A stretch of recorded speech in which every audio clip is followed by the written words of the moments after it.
Hello guys, mumeze mute? Ni Bartone nk'ibisanzwe mbanje kubasuhuza. Hari abantu rero bambwiye ngo ni gute washyira link kuri Facebook, link ya YouTube channel yawe, byambe kwereke byihuse cyane tudatinze. Uraza ukamara gukanda kuri Facebook yawe, uyigezemo uraza ukande hano kuri profile yawe. Uraza ukande hano kuri profile yawe kwa kagafoto, numara kugakandaho winjiremo.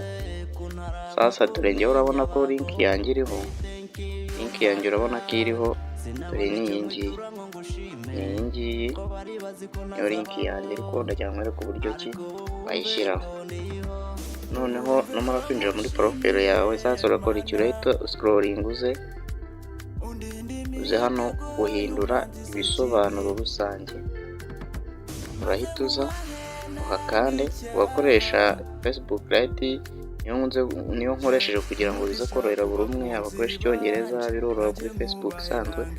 Noneho urahita uza uhakande, numara kuhakanda urabona hari guhindura byinshi, hari uguhindura iyi foto yo hejuru, hari ukuza ugahindura ifoto ndanga, hari no dore sasa YouTube urabona ni hano iri, YouTube yanjye ni iyi ngiyi. Sasa rero hano ni ukuyihindura, reka nyihindure kugira ngo byorohe. Nanjye ndakanda kuri iri jambo guhindura, ndagira ngo nkwereke uburyo ushobora kuyishyiramo.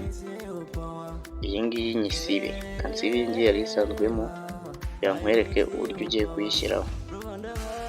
Sasa numara kubikora gutya kugira bikorohere, urahita uvamo, uhita uza hano winjire muri Facebook, muri YouTube yawe. Uraza muri YouTube yawe, nizere ko turi kugendana neza, uraza ujye muri YouTube yawe bisanzwe, yinjiremo, uraza ukande kwa aka gafoto. Sasa uza muri YouTube yawe, uraza ukande hano kuri iri jambo bita mo. Hano hari utudomo dutatu, uhita ukanda hariya ukandeho gutya. Sasa urahita ubona ko baguhaye ino link yawe cyangwa se YouTube yawe, urahita uza uhakande. Sasa numara kuhakanda urahita uza ukande hano kuri copy, ukande kuri copy, ubikopiye.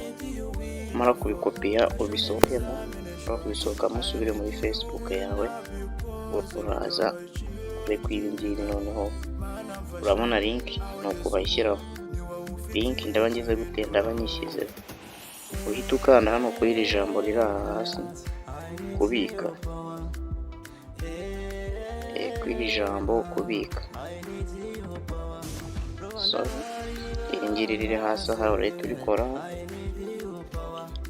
Numara kurikoraho, sasa urabona link yanjye ngiye yamaze no kugeramo. Sasa ni iyi ngiyi, nusubira inyuma uraza gusanga link yagezemo, dore ngiyi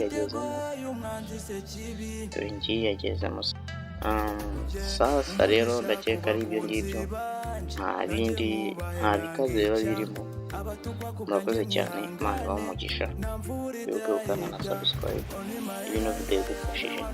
Umbwire n'ikindi nagukorera, niba uzi gushyira link kuri TikTok, ugashyiraho email cyangwa se ugashyiraho ukaba washyiraho na adresse zawe, ugashyiraho nimero, byose nze mbikwereke. Murakoze cyane, Imana ibahe umugisha. TikTok yanjye bayita Bartone, urahita uyibona. Uko urasanga isetinze, niba nawe ushaka ko ariko bikorwa, umbwire mpite mbigukorera. Murakoze cyane, Imana ibahe umugisha. Bye bye.